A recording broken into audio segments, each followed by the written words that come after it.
राष्ट्रमाता जिजाऊ व स्वामी विवेकानंद यांच्या जयंतीनिमित्त युवा स्वाभिमान पक्षाच्या वतीने बियाणी चौक कॅम्प येथील राष्ट्रमाता जिजाऊ यांच्या पुतळ्यापासून जंगी दुचाकी रॅलीचं आयोजन करण्यात आलं। आमदार रवी राणा व सौ नवनीत राणा यांनी जिजामातेच्या पुतळ्याला हार अर्पण केलं व रॅलीची सुरुवात केली। भगवे पेटे बांधून युवक युवती महिला मोठ्या संख्येने रॅलीमध्ये सहभागी झाले। ही रॅली पंचवटी चौकात पोहोचली। तेथे डॉक्टर पंजाबराव देशमुख यांच्या पुतळ्याला हार अर्पण करण्यात आलं। तेथून निघून गाडगेनगर, शेगाव नाका, विलासनगर येथून ही रॅली इरविन चौकात आली। इरविन चौकातील डॉक्टर बाबासाहेब आंबेडकर यांच्या पुतळ्याला हार अर्पण करण्यात आलं। या दुचाकी रॅलीचा समारोप सायन्स कोर मैदान येथे करण्यात आला। स्वामी विवेकानंद यांची जयंती हा युवा दिन म्हणून साजरा केला जातो। युवा दिनानिमित्त व राष्ट्रमाता जिजाऊ यांच्या जयंतीनिमित्त हे आयोजन करण्यात आलं।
आज जिजाऊ माता स्वामी विवेकानंदजीची जयंतीच्या दिवशी आज आम्ही रॅली काढू।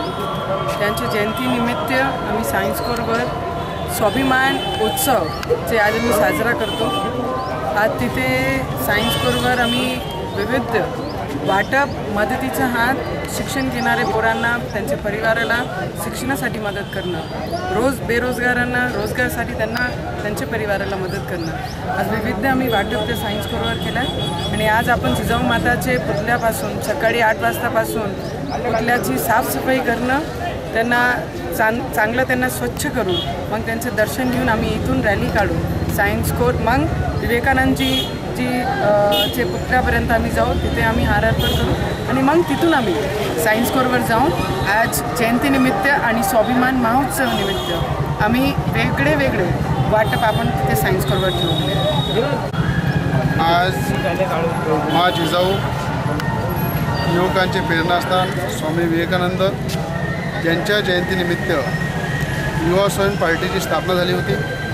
आज 13वा वर्धापन दिवस म्हणून आम्ही सकाळी 6 वाजतापासून मा जिजाऊ मातेच्या पुतळ्याचा दुग्धाभिषेक केलं, स्वामी विवेकानंदांच्या पुतळ्याचं दुग्धाभिषेक केलं, डॉक्टर बाबासाहेब आंबेडकर यांच्या पुतळ्याचा दुग्धाभिषेक केलं आणि महापुरुषांच्या पुतळ्यांचा दुग्धाभिषेक करून त्यांचा आशीर्वाद घेऊन स्वाभिमान महोत्सव आम्ही साजरा करत आहे। आणि या स्वाभिमान महोत्सवाच्या माध्यमातून महाभव्य रॅली याचं आयोजन शहरामध्ये प्रत्येक पुतळ्यावर जाऊन दर्शन घेणार आहे आणि त्याचं समापन हे सायन्स कोर मैदानामध्ये स्वाभिमान महोत्सवाच्या कार्यक्रमामध्ये अनेक जे शिक्षण शिकणारे मुलं आहे मुली आहेत त्यांना आर्थिक मदत करणार आहे, अनेक बेरोजगार लोक आहेत त्यांना मदत करणार आहे, अनेक आमच्या महिला